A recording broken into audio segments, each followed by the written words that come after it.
Good morning বন্ধুরা, কেমন আছো তোমরা সকলে? আশা করছি তোমরা সকলেই খুব ভালো আছো। আমিও খুব ভালো আছি।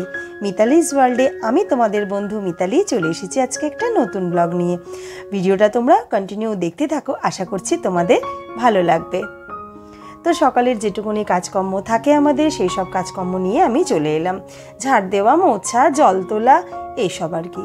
আর ঘরটা না খুব বালি হয়ে থাকছে। এতবার আমি ছাদ ঝাড় দিচ্ছি, এত ধুচ্ছি, বিশ্বাস করবে না বন্ধুরা, সবটা তো তোমাদের ক্যামেরার সামনে আমি আনতে পারি না। বেলায় যখন আবার জল তোলা হয়, ছাদটা কিন্তু আমি পরিষ্কার করে ধুই, কিন্তু এই বালি ভাবটা না একদম যেতে চাইছে না। কেন যে এরকম হচ্ছে, কত মানে একটা বৃষ্টি হলেও যেন আমার এই কষ্টটা একটু কমে। ছাদে এলেই যখন ছাদ থেকে ঘরে যাওয়া হয়, কীরকম একটা পায়ের ছাপ পড়ে যায়। তো পরিষ্কার করার পরেও যে এত কেন বালি হচ্ছে জানি না। আর সকালে এখন খুব জোর 7:30 বাজে। রোদ্দুর দেখেছো? দেখে মনে হচ্ছে বেলা 12টা 12:30 বেজে গেছে। হ্যাঁ, তাহলে এখন যদি এরকম রোদ্দুর হয় 12টা 12:30টায় তো ছাদেতে পাই দেওয়া যাবে না। তো চলে এলাম সিঁড়িটা ঝাড় দিতে। আমি তো এর আগের ভিডিওতে বলেছিলাম আমি সিঁড়িটা রোজ ঝাড় দিই না। সপ্তাহে আমি 3 দিন ঝাড় দিয়ে দিই সিঁড়িটা, রোজ ঝাড় দিই না। রোজ মুছে নিই, কিন্তু ঝাড় আমি 3 দিনই দিই।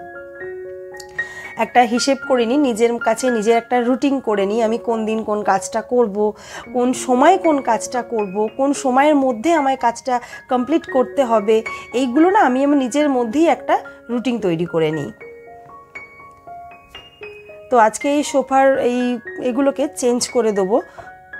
এই গরমের সময় দেখবে সোফার মধ্যে বসে তো আমরা চাটা সব খাই, তো যদি কোনো বিস্কুটের গুঁড়ো টুড়ো পড়ে বা কিছু পড়ে, দেখবে ভাজে পিঁমড়ে হয়ে থাকে। তো ওই জন্য এগুলো যদি বেশ মাঝে তুলেই ভালো করে একটু ঝেড়ে টেড়ে আবার ভালোভাবে পাতা যায় না, তাহলে কিন্তু অতটা পিঁমড়েও হয় না, আর পরিষ্কার পরিচ্ছন্নও থাকে, আর দেখতেও বেশ ভালো লাগে। আর এখন তো ছাদে আমি যাচ্ছি না, যেটুকুনি টুকটাক আমার কাচাকুচি থাকছে এগুলো সব আমি এরকম দালানেতেই মেলে দিচ্ছি। দালানটাও একটু ঠান্ডা থাকছে, জামা কাপড়গুলোও শুকিয়ে যাচ্ছে। আর এত রোদ্দুর, এত গরম বন্ধুরা, ছাদে যাওয়ার তো কোনো প্রশ্নই নেই, ঘরেতেই জামা কাপড় শুকিয়ে যাচ্ছে। আর এত গরমে কাজ করতে প্রচণ্ড কষ্ট হচ্ছে, মানে হাঁপিয়ে উঠছি কাজ করতে করতে।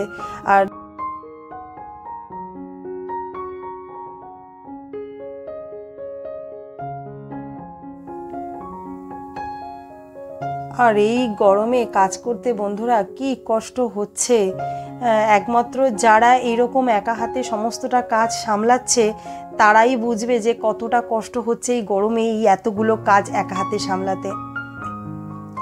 কাজ করতে করতে নাক মুখ দিয়ে ঘাম টোপে পড়ছে। এক সময় তো মানে এত কষ্ট হয় যেন মনে হচ্ছে আর পাচ্ছি না। মানে কাজ করতে আমার ভীষণ ভালো লাগে, আমি নিজের মতন কাজ মানে গুছিয়ে কাজ করতে আমি ভালোবাসি, কিন্তু একটা সময় হাঁপিয়ে উঠি। সত্যি কথা বলতে কি, এই যে এত কষ্ট করে মানে এত যে কষ্ট হচ্ছে, এই যে গা দিয়ে ঘাম টোপে পড়ছে, অ্যাকচুয়ালি কিন্তু এগুলো একটা মেহনতি মানুষেরই হয়। এই ঘামের দাম একমাত্র তারাই দিতে পারবে বন্ধুরা, যারা মেহনতি করে।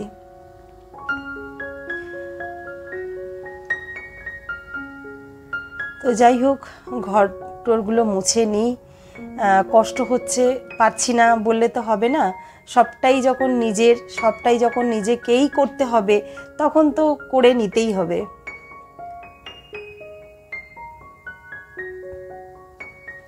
তো চান টান করে বেরিয়ে পড়লাম।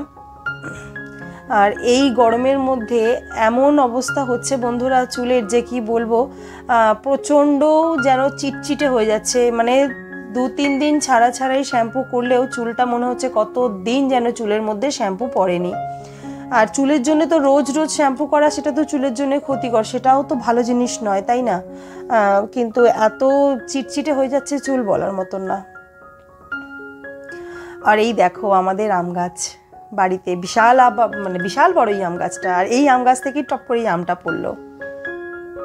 তো এখানে তোমাদের একটা টিপস দেবো আমি, অনেকেই জানো হয়তো, তোমরা যখন এঁচড় কাটবে তখন কিন্তু হাতে একটু সর্ষের তেল লাগিয়ে নেবে, বটি বা ছুরি যেটা দিয়ে কাটছো তাতেও একটু সর্ষের তেল লাগিয়ে নেবে। তাহলে কি বলো তো, এঁচড়ের মধ্যে এই আঠা যে ব্যাপারটা থাকে সেটা কিন্তু চট করেই উঠে যাবে।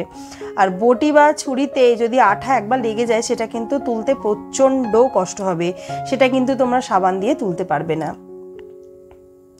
তো চলে এলাম বিকালবেলায় কাজকর্ম নিয়ে আবার।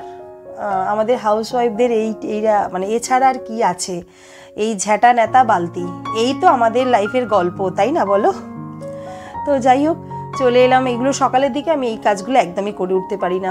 এই সমস্ত এই কাজগুলো করে ঘর মুছে রান্না বসানো, ও বেলা 12টা বেজে যাবে রান্না বসাতে, ও পারবো না। ওই জন্য এই কাজগুলো আমি নিজের কাছেই নিজের কাজ ভাগ করে নিই, এগুলো বিকেল দিকে আমি কাজগুলো করি। তো বন্ধুরা, যারা এখনও পর্যন্ত আমার ভিডিওটা দেখছো অথচ সাবস্ক্রাইব করোনি, তারা প্লিজ তাদের অনুরোধ করব আমার সাবস্ক্রাইব করে আমার চ্যানেলটাকে সাবস্ক্রাইব করে পাশে থেকো, লাইক করো, কমেন্ট করো। আমার একটা লাইক একটা কমেন্ট আমার ভিডিও বানানোর আরও বেশি মোটিভেশনটা বাড়িয়ে দেয়, আরও ভালো আমি মানে এনার্জি পাই যে না ভিডিওটা ভালোভাবে আরও বানাবো। আর যারা অলরেডি কাজটা করেই ফেলেছো তাদের তো অসংখ্য ধন্যবাদ, অনেকটা ভালোবাসা।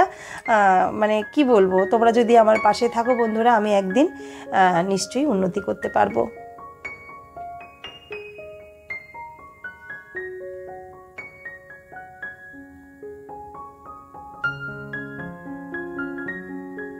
আর এই ফ্রিজটা যেহেতু আমার এই দালানে থাকে, যেহেতু রোডের পাশে বাড়ি, তোমাদের আগেও বলেছিলাম প্রচণ্ড ধুলো না এই ফ্রিজটার গায়ের ওপর পড়ে থাকে। এটা আমাকে সকাল বিকেল করেই মুছতে হয়, না হলে বড্ড সেই অগোছা মানে নোংরা হয়ে থাকে, দেখতে একদম ভালো লাগে না। কোনো লোক যদি আসে, সে তো এই বারান্দাতে সোফাতে এসেই বসবে, সে যদি দেখে এত ধুলো পড়ে রয়েছে, আমাকে সার্টিফিকেটটা কি দিয়ে যাবে, বউটা একদম অপরিষ্কার। তাই জন্যই সবটা পরিষ্কার করেই রাখতে হয় আমাকে। তো কাজ করতে করতে গরম হচ্ছিল, আর ছাদে দেখছিলাম বেশ হাওয়া দিচ্ছে, ওই জন্য একটু ছাদে গিয়ে পায়চারি করলাম, আর একটু ছেলেকে ডাকছিলাম। আর ওই ছাদের দরজার কাছে যে চৌকাঠটা রয়েছে, ও পেরোতে ওটা ভয় পাচ্ছিল।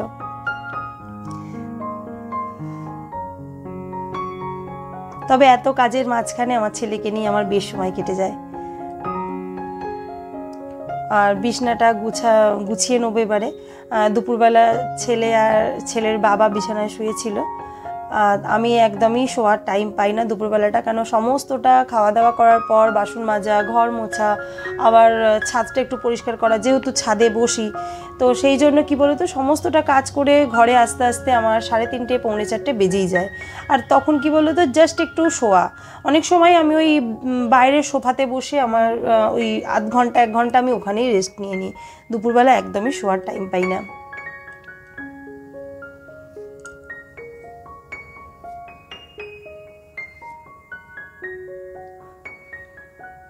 আর এই ঘরের মধ্যে এই বিছানাটা যদি ভালোভাবে পরিষ্কার করে রাখা যায়, তাহলে মনে হয় কি বলতো পুরো ঘরটাই পরিষ্কার পরিচ্ছন্ন রয়েছে। মানে এই বিছানাটাই হচ্ছে মেন, এটা যদি পরিষ্কার থাকে সব পরিষ্কার। আর বিছনা যদি একদম অগোছালো হয়ে থাকে না, দেখবে একদম ভালো লাগে না, মনে হয় এই বিছনাটা কখন পরিষ্কার পরিচ্ছন্ন রাখতে পারবো।